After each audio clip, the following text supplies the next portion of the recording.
Everyone,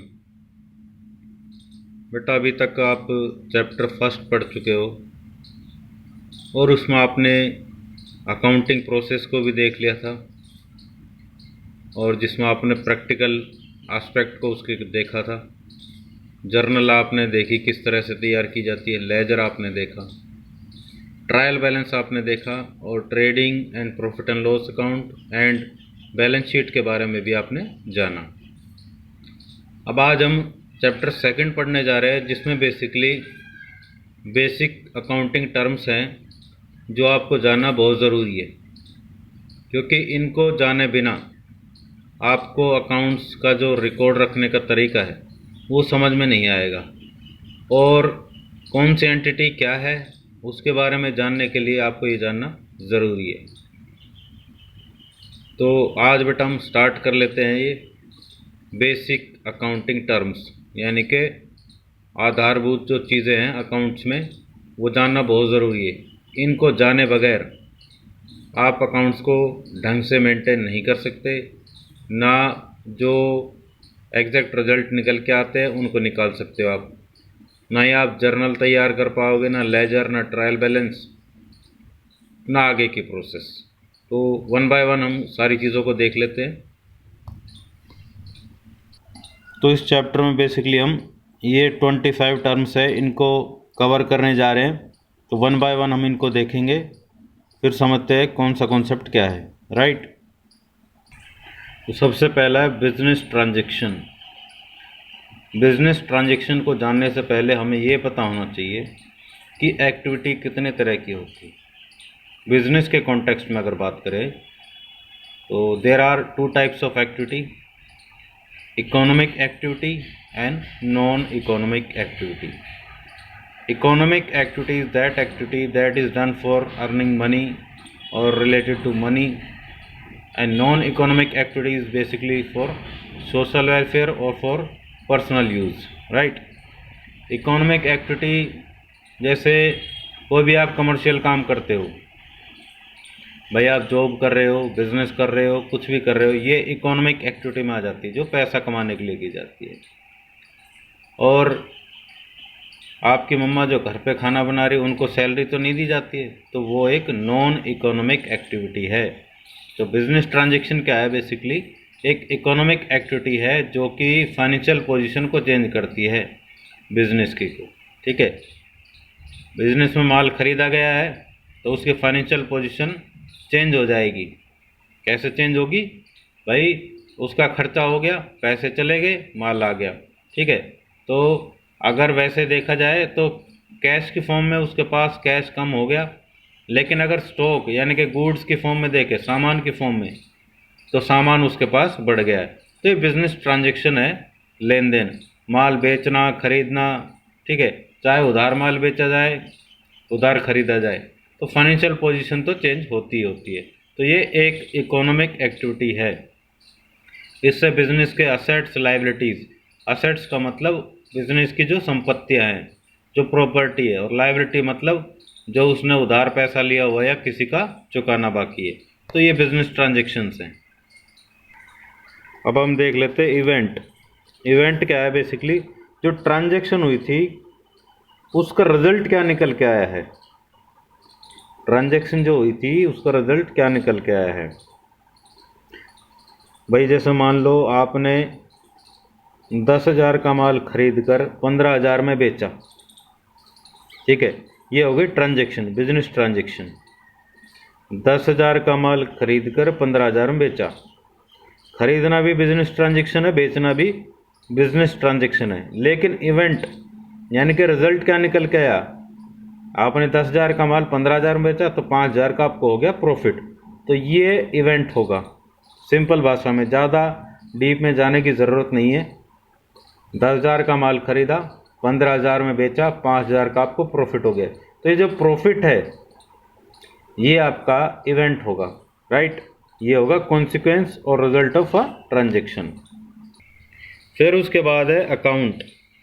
जैसे आमतौर पर हम सुनते हैं भाई उसने बैंक में अकाउंट खुलवा रखा है, या मम्मी ने अकाउंट खुलवा रखा है, खाता, हिंदी में खाता, ठीक है। तो ये खाता क्या होता है बेसिकली?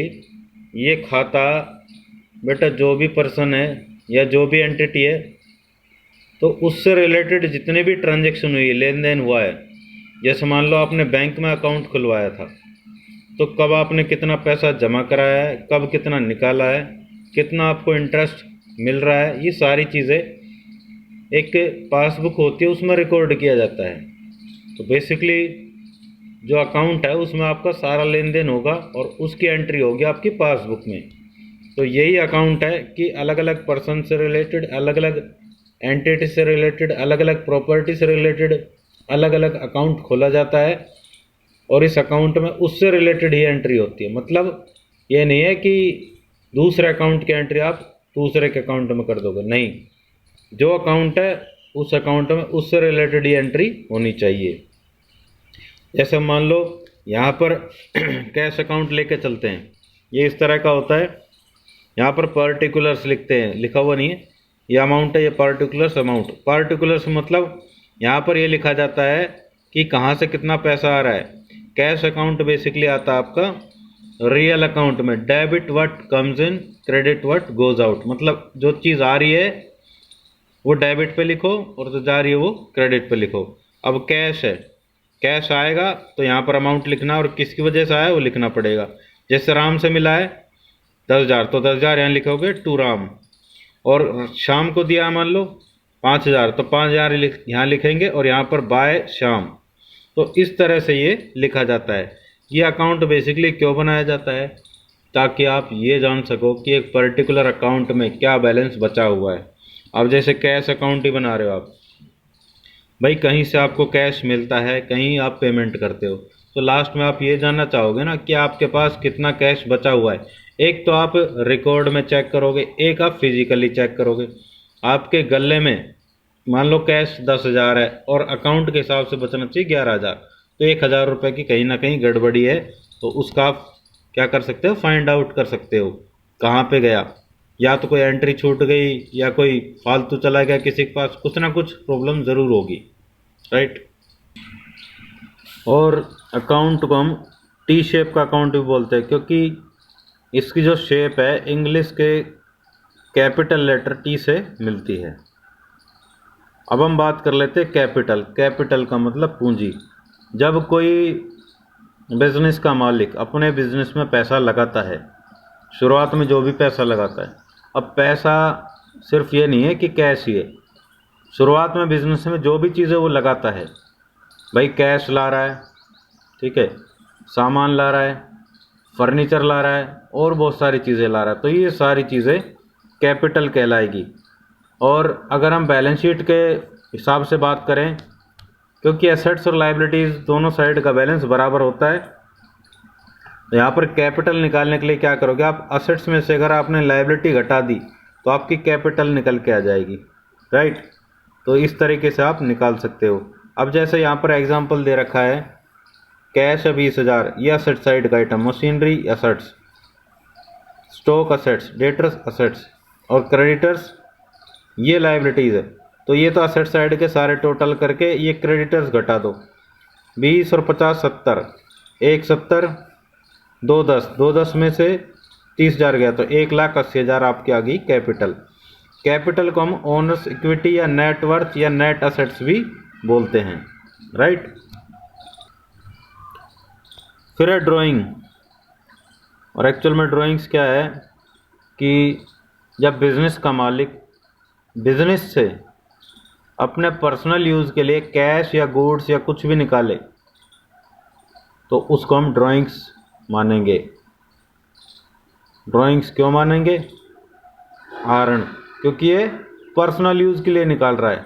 पर्सनल यूज़ से मतलब अदर दैन बिजनेस, बिजनेस के अलावा वो कहीं भी अपनी तरफ से किसी को भाई सामान दे, अपने रिश्तेदारी में पैसे भेजे बिजनेस से निकाल कर, या बच्चों की फ़ीस भरे, लाइफ इंश्योरेंस प्रीमियम भरे, ठीक है, या अपना इनकम टैक्स भरे, जो भी चीज़ें हैं वो अपने पर्सनल यूज़ के लिए, अदर दैन बिजनेस, मतलब बिजनेस के अलावा। अब एक सबसे बड़ी बात क्या है, आपको पता है सेपरेट लीगल एंटिटी होती है और सेपरेट एंटिटी होती है। बिजनेस की एंटिटी और उसके मालिक की एंटिटी अलग अलग होती है। और ये समझा जाता है जैसे जो शुरुआत में बिजनेस के मालिक ने पैसा लगाया है बिजनेस में, वो एक तरीके से ऐसे समझा जाता है कि जैसे उसने बिजनेस को उधार दिया है। ठीक है। अब इसका कारण क्यों है कि क्यों इसको हम सेपरेट रखते हैं। मान लो अगर आप अपने बिजनेस में पैसे नहीं लगाकर किसी को उधार देते तो क्या मिलता, इंटरेस्ट।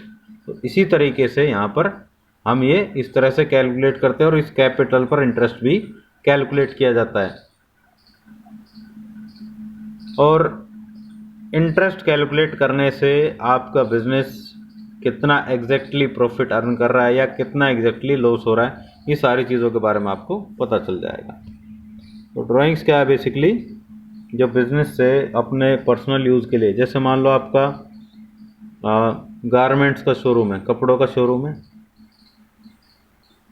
घर में कोई फंक्शन आ गया, घर वाले सारे पहुंच गए, आपने कपड़े लिए और दे दिए, ले जाओ भाई, पैसे नहीं लिए, तो ये आपका ड्राइंग्स कहलाएगा। लेकिन आपने किसी कस्टमर को बेचे, पैसे लिए, ये ड्राइंग्स नहीं कहलाएगा। फिर है लायबिलिटी। लायबिलिटी क्या है, दायित्व। जो हमने किसी से पैसा उधार लिया हुआ है या किसी से उधार माल खरीदा था जिसका हमें पैसा चुकाना है, तो ये लायबिलिटी कहलाती है। तो लायबिलिटीज कैसे निकल सकती है, जैसे ऊपर ये फॉर्मूला था, capital is equal to assets minus liabilities. अब आपको लायबिलिटीज चाहिए तो ये इधर ले जाइए। ठीक है। तो यहाँ पर बेसिकली क्या होगा, एक चीज़ और याद रखना आप, assets is equal to capital plus में लायबिलिटीज होगा।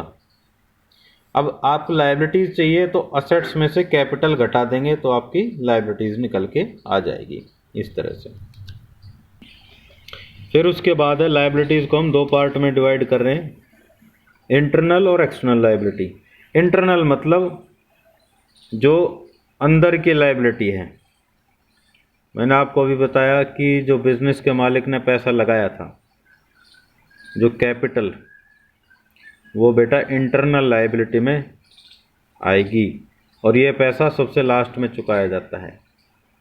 एक्चुअल में तो खुद ही लेगा, कोई दिक्कत नहीं है। लेकिन एक्सटर्नल लायबिलिटी क्या है, जो बाहर से पैसा लिया हुआ है, जैसे किसी से उधार माल खरीदा था, ठीक है, या बैंक से पैसा ज़्यादा निकाल लिया, ये सारी एक्सटर्नल लायबिलिटी आएगी। या बैंक से लोन लिया है, ये सारी चीज़ें एक्सटर्नल आएगी। फिर है नॉन करंट और current liabilities. Non current liabilities वो है जो एक साल के बाद पैसा चुकाना है, चाहे एक साल एक दिन से लेकर 5 साल 10 साल कितना भी हो, मतलब 1 साल से ऊपर होना चाहिए। अब उसमें आपने लॉन्ग टर्म का लोन ले रखा, मतलब 5 साल का लोन ले रखा, तो वो लॉन्ग टर्म लायबिलिटीज़ या नॉन करंट लायबिलिटीज़ कहलाती है। फिर है करंट लायबिलिटीज़। करंट लायबिलिटीज़ का मतलब होता है जो विद इन 1 ईयर आपको पैसा चुकाना है, जो आप पे कर्जा है।